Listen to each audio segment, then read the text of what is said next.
really good. If you don't mind, this might be a little bit controversial, but this is okay. And there isn't a single day that I thank God that I live in the United States, because I can stand here in front of you and claim that I invented the question mark and that you will be willing to actually indulge me. So if you don't mind, it's an opinion and it is supported and it's divided into two parts. One of them is what we call this commentary and the other one is called Denotation. So what goes in my mind is very unique, is I am really interested in one of my favorite verses in the Quran. It's Surah An-Nur, and it is so fascinating because it's for the first time it just talks about God as being an abstract existence. Many actually, clearly, they don't necessarily love this very much, and that's because it does not talk to them directly, which is fascinating. But, however, what really goes in my mind is very unique, but very, very, very, very hard to understand. That I am interested in the framework or the mindset that actually makes people like this who live here and all of a sudden create this.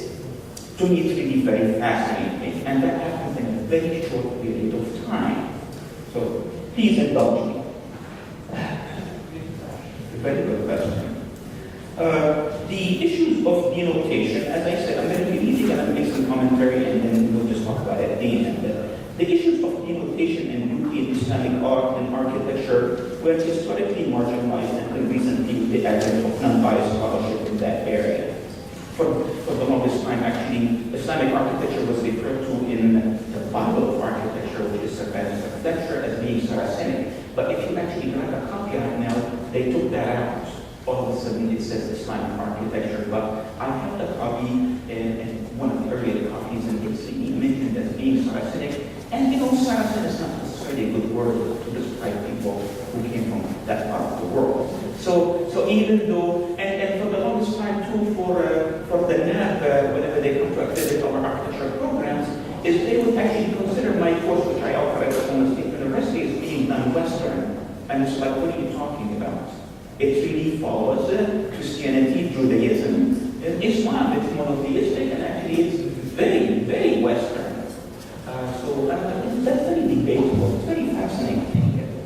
Due to a comprehension of the Arabic culture, language, and its complex syntax by Western scholars, and the general lack of scholastic rigor in the universities in Muslim countries, these important topics were ignored and reduced in the realm of historical nostalgia. The history of Islamic architecture in the United States is still being taught in a very limited capacity and mostly as a typological survey, devoid of any emphasis on the theoretical reasoning behind the art and the architecture. Very few programs in the United States. It's just like very exotic. People don't understand it. It looks pretty. The exploration of the topics of denotation and beauty, when we talk about aestheticity, and at the same time, its opposite, which is ugliness, superiority, is of universal intellectual importance. Western architecture has been labeled by many as a cultural phenomenon, carrying the long and rich Judeo-Christian architectural tradition.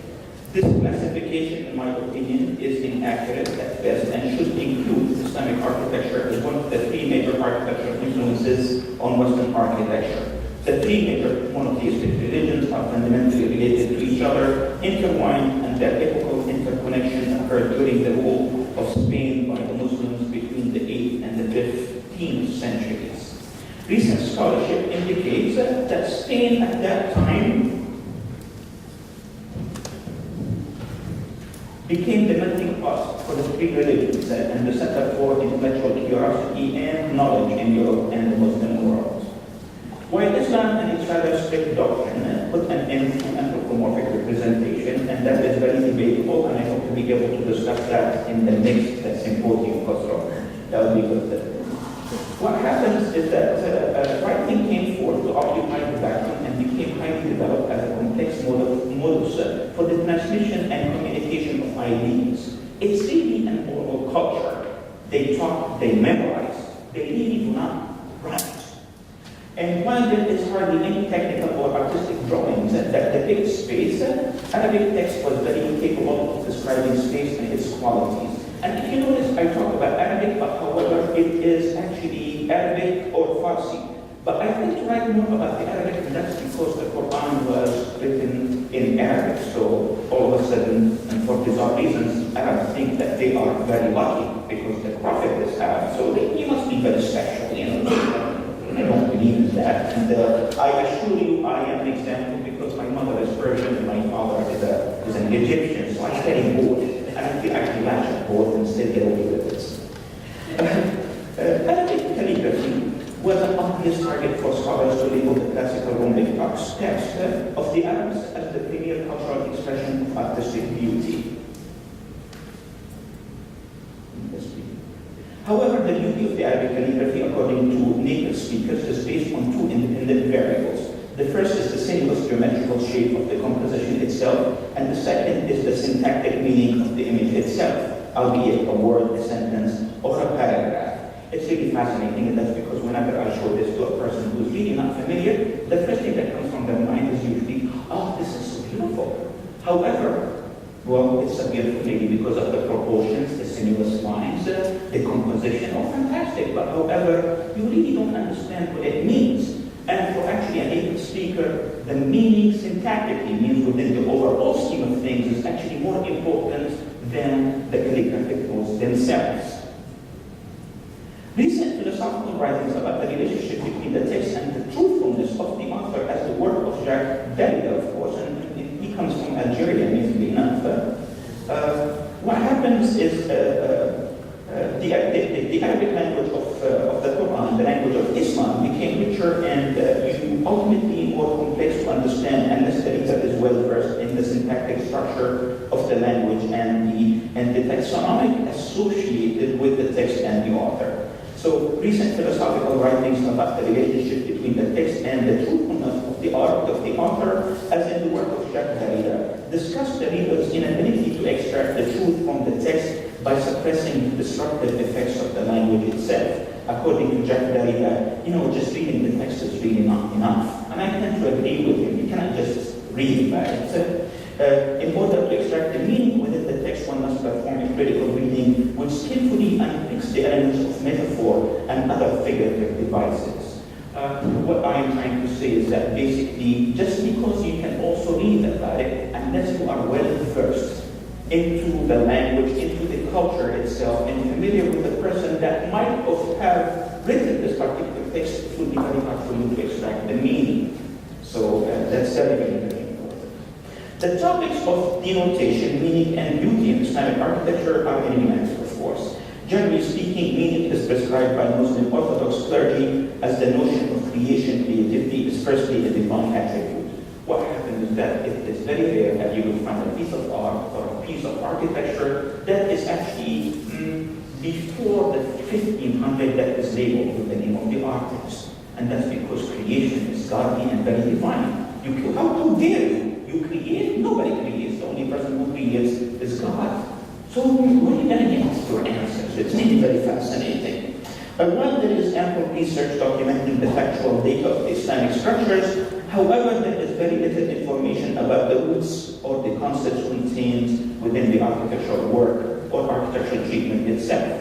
Some ancient texts mention the skill of the builders, and usually they refer to them as Bannas or Mu'allim. But there is no discussion regarding the dictum inherent in the design itself. Why? We don't know. We speculate. Or, for example, some of you might actually throw empty one bottles at me, is that a person who is interested in photography, like Criswell, he will become an expert on Islamic architecture, even though he is not really familiar with the particular culture. As they say in Egypt, to understand Egypt, you really need to drink from the Nile. But please don't do that. You will get a lot of bad diseases. However, it's a metaphor that you really need to understand it, and understand it critically in able for you to extract the meaning. Muslims came into contact with Greek philosophy during the mid-reign of the Umayyad Caliphate, which was based actually in Damascus, and reached its zenith during the Muslim presence in the Iberian Peninsula. And according to me, I really think that the Renaissance was cooked in Spain, believe it or not. However, it was eaten in Florence. What was done in Spain has always been marginalized, except it is very, very, very important. Arab Muslims studied and translated Greek manuscripts about astronomy, alchemy, medicine, and if you notice big difference. And all of a sudden, a group of learned individuals who are very enlightened, they became known as Falasifa, philosophers. And they are actually different from just saying Descartes or Thomas. What happens is that such enlightened individuals believe in the supremacy of God and its oneness. That's really very important, regardless of its geographic, ethnic origin. And of course, Arabs are not like that. These scholars, philosophers or philosophers, later came under extreme persecution since their writing about the rationalism of existence and the existence of one God is better revealed by the Falasifa or the Falsafa rather than by the holy text. And while they respected the religious scripture, they did not believe in its absolute supremacy over a sound human intellect, probably because it went through human iterations. So they weren't necessarily liked, and that's because they believed actually you can find God by going through the scripture, or you can actually find God by just using logic. And the two should actually meet, which is really very, very nice. Muslim Falasifa were developing an original Muslim theory of being. They discounted history due to its inaccuracies, and that's because it is really written by the victor and written by human beings. So it is actually in errata to begin with. According to them, any text, religious or otherwise, had to be read critically and scrutinized and deconstructed in the philosophical sense to reveal its trueness and its nature. According to them, the text in general and the idiom in particular has an apparent meaning, and you might enjoy this. Again, just reading this, it has got an apparent meaning that you can read if you know Arabic, but it has got also another one. It's called al-batin. There's a ma'na zahir and ma'na batin. A zahir looks apparent. You can read it. Anybody who knows Arabic could read this. But there is also al-batin, and that is not revealed for everybody. Even though you can read the language, however, you might not understand it, and that's because you have to be actually interpreted, you have to be trained so that you can get it. Discussing the meaning of life and the existence of a single creator, the Falasifa discuss the attributes of God as a modus to comprehend its holy essence. One of these divine attributes is its majestic beauty, and they refer to it, some of you know Arabic, it's called the enigmatic. It means the beauty of God. And it's usually referred to as jamal, which is beauty, or jalal, which is the splendor, and baha, which is actually nuance in a way. It's the way they say it. Thoughts about the scientific divinity flourished among the Falasifa and developed into discourses about the arch truth and how to find it and which path to partake to seek it. God and its beauty are not incomprehensible anymore. God became the God of the philosophers, not that of the Quran. That in itself created ample and orthodoxy to seek God and His goodness, which turned the Muslim fundamentalists against the Falasifa. Many of them were just persecuted, some of them were killed, their books were burned, and it still happens as we speak, which is rather sad. I'm going to cut this a little bit short. The three that I have isolated are really fascinating. The first one, actually, his name is Abu Ali al-Hussein ibn Sina, and we refer to him in the Western world as Avicenna. Very, very famous. He actually was born in 980 in the area between Bukhara and present-day Iran, and he became an advisor to the most noted physicians by the age of 16. I don't know how true that is, but however, it sounds very, very impressive. When he was 18, he was already mastered the Islamic sciences, which is actually the Quran, Hadith, and Tafsir, and he later became a wazir for the Bashir dynasty and ruled western Iran and parts of Iraq. He wrote many books, the most familiar of which actually are two. The book of healing, Kitabul Najah, and that is the book of Kitab al-Shifa, which is the book of healing, and Kitab al-Najah, which is the book of salvation. Very, very famous. He's the person who actually would discuss healing headaches with herbs and other things, while in Europe the remedy for headaches would be to open somebody's head and just let the evil spirits leave.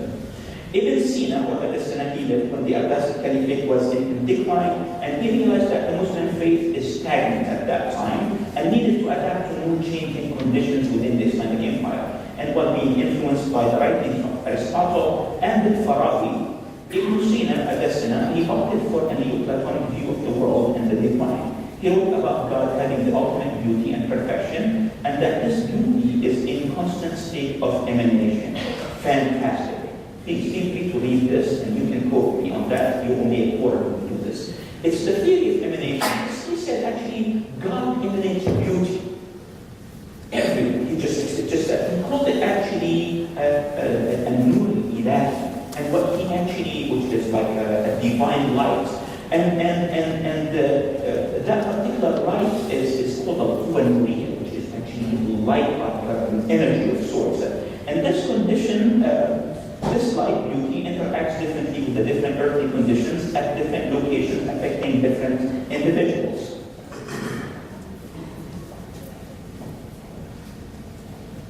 The perception of this divine beauty is a matter of intellectual reason, which he calls it idrak al-aqli, and thus the perception of beauty varies from one person to another. And several examples of the use of intense light entering the space and illuminating it exist between the 11th and the 12th centuries, and especially in Iran. A good example that I'm going to use is actually, it's the interior of the dome of the Hall of the Two Sisters in Alhambra. If you just look at it right now, this is some of the text that he did. And if you look towards the bottom, you're going to notice that it's very dark. If you look towards the top, you're going to notice that it is extremely light. Light is coming from a source that is unknown, and it reaches, see, this is looking to the top, and eventually it will come down. He's trying to capture it. Not that he is an architect, and I'm making this fact that the people who actually designed this particular hall were actually familiar with what he has to write. Throughout Ibn Sina's quest for beauty, he ultimately sets forth the definition of what is beautiful, desirable, and worthy of praise. And amazingly enough, he uses Jesus Christ as an example because he was actually the product of a divine intervention. He must be beautiful. In addition to that, the message that he actually gave is actually worthy of praise. So that qualifies him as being beautiful. Very nice. According to him, true beauty has its four cornerstones: morality, spirituality, dedication, and intellectual rigor. Amazingly enough, he really did all of this, but however, he had a penchant for wine, and he eventually drank himself to death. Yeah, it's very sad. The second person I'm going to mention is actually the great Aristotelian commentator, correctly titled Ash-Sharih. Those of you who are interested in philosophy, you would really enjoy him. And he is actually that person behind Pythagoras. It's fascinating. This is actually the school of Athens by Raphael. And then amazingly enough, it is Averroes. In Arabic, his name is Ibn Rushd. Fascinating. Averroes, he was born in Cordoba in 1126, and he died in Marrakesh in 1198 after serving as a jurist. Jurist means a qadi. He just makes opinions about certain issues. For the Moh'd court, his translation and commentary about the work of Aristotle was so influential to Christian and Jewish thought that he was included in Raphael's painting school of Venice. Ibn Rushd, he wrote in excess of 38 books and many papers about the validity of using reason and logic. He is very famous actually for defending free thought. And he is not very popular among fundamentalist Muslims, absolutely not. And that's because what happens is that philosophers were always looked upon as like, very scary people. So actually I can't really remember the caliph, he actually hired Ghazali to write a book, and it was called The Incoherence of Philosophers. 100 years after this, Ibn Rushd comes in and he writes this seminal work. It's really amazing. It's called The Incoherence of Incoherence. It is fascinating, and he is the man, literally. Ibn Rushd, he believed in the non-temporality of the Creator and its insisting creativity. He was convinced that there is no difference between Muslim theology and philosophy as a rational endeavor, which I totally agree in. He set himself as an example of the union between religion and logic, since he was an accomplished philosopher and also an expert in Islamic jurisprudence. His writings appeal to all who believe in religious harmony, since all are the same God. Literally, if Muslims worship one God, Jews worship one God, Christians worship one God, mathematically speaking, it is the same God. Ibn Rushd thinking and admiration of the Greek philosopher Aristotle led him to rationalize beauty as an earthly quality that is direct creative act of God. And since this quality is earthly, then, according to him, it is quantifiable, measurable, and could be controlled and recreated by skilled individuals. And I underline skill. Did you notice not everybody could do it? It's kind of like similar to what we spoke of architecture. It's very possible that you might find a person outside who's like, well, he's gifted, she's gifted, she can design. It's like, no. You have to actually come here for a while. It's fascinating. This, it is worth mentioning that the Arabic script, which is al-Khat, and by the way, I saw, if you're wondering how it looks, underneath that first painting over there, there is some seriously beautiful calligraphy done by our esteemed artist. And if I'm not mistaken, it is done in the Ta'liq or Nas Qalil calligraphy. Very beautiful, very beautiful. But it is worth mentioning that the Arabic script, after the 11th century, started to be regulated and harmonized by the proportions and repetition of the Arabic dots. In the beginning, the Arabic khat was not even dotted. You have to actually, there was I wish I had it. There was a letter that I saw at Tokrafi Sarai. It showed that the letter that Muhammad the Prophet had sent to the Byzantine Emperor, I can't remember his name, it is incomprehensible because it does not have dots. So you have to actually understand the context and when maybe you understand it. But according to fantastic things that Ibn Rushd had actually proliferated through his writing, all of a sudden you cannot just make that particular movement up to you. There is something called proportion. There is something called order. And in this particular case, it is the rhombic dot. Everything is measured according to the dots. It's really brilliant. In addition to that, Ibn Rushd viewed beauty as a rather simple experience. He says that it is that what pleases the eye and the ear. Ibn Rushd would be the first to mention that dialectic between the natural and the man-made as a basis for his aesthetic theories. According to him, God had created nature in his own image, metaphorically speaking, of course, and what is natural, he calls it tabi'i, it's fascinating. Or of nature, he calls it tabi'ah, is logically beautiful. It's fantastic. It's about God created nature. Well, God is beautiful. This means nature is beautiful. It's only logical. The perception of beauty in his writings is purely physical and has to be logically deduced, analyzed, and systematically recreated through reason and reason alone so that it could be properly understood and produced. An almost literal translation of such aesthetic notions as it applies to both art and architecture would be the superimposition of the rigid and artificial calligraphic lines across the floral background with the opening leading to the lush floral garden at the Mirador. And this one right here. It is brilliant. What it is the beauty is outside and it is natural. And look what the designer, the artist, the architect does. He comes or she comes and they produce an abstraction of that particular nature and they will put it as a series of layers that eventually would lead you towards what is ultimately beautiful. Very nice. Very beautiful. Or for example, looking at this, and this is so fascinating according to me, is what is so beautiful is not necessarily what you see. What is so beautiful is actually the reflection of the beauty. So the water is natural, and what it is, it will capture the beauty of that particular facade. So what is reflected is beautiful, and what is not reflected is most probably ugly, and it was omitted by guess who? God. Fascinating. It's really very nice. Other things that are fascinating, this is actually, it's a mosque, it's at the National Assembly in Ankara, and it was designed by Beirut. It was in 1988. It's very hard to see this one because it is actually inside the assembly building over there. But what is so fascinating about it is that for the longest time, every mosque has got a qibla wall. This qibla wall was always labeled as being a sun. It means mute. You should focus on God. This should only be just a complete mute wall. And all of a sudden, Beirut, what they do is they would actually make that facade glass. And that glass overlooks this beautiful pond and the terraced nature that they have created. It's really amazing. Whenever that happened, it was like, how dare only Turks would do something like that. You know, it's just, so by the way,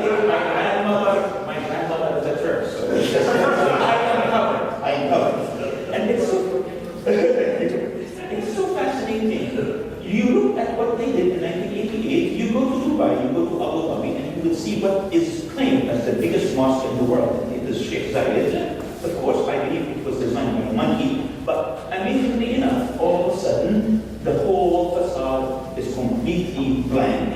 Whenever you go inside, the only thing that you would look at is the carpet at the ground. I really think that they missed the point.